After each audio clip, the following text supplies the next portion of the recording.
In a quiet classroom, Miss Fatima, the science teacher, sat with her 10th grade students. The goal of their lesson for the day was to explore the concept of Earth and how our perception of it has evolved over the ages. Ms. Fatima began her talk enthusiastically.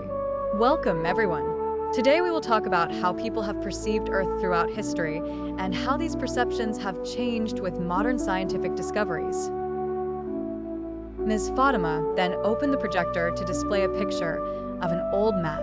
In ancient Greek civilization, it was believed that the Earth was a flat disk, and they thought it was supported on the back of a giant bull standing in the ocean. One of the students, Ahmed, raised his hand and asked, "But were there different ideas in other civilizations?" Ms. Fatima smiled and replied, "Yes, indeed."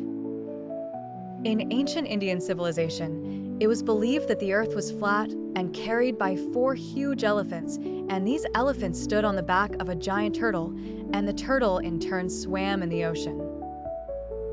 Wow, how did these ideas change?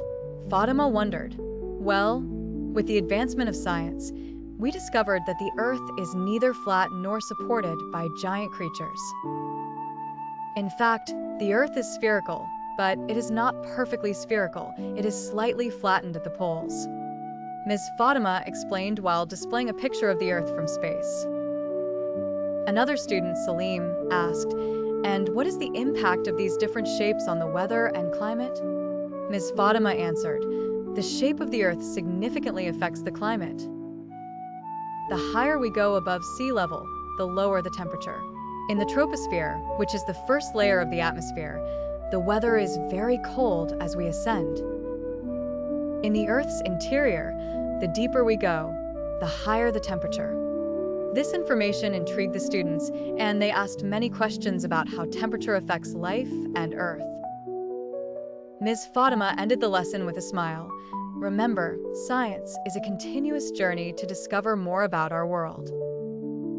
From ancient myths to modern discoveries, the more we learn, the better we understand how we live on our planet. By the end of the day, the students were filled with inspiration and new knowledge, realizing that understanding the Earth is a blend of history and modern scientific discoveries.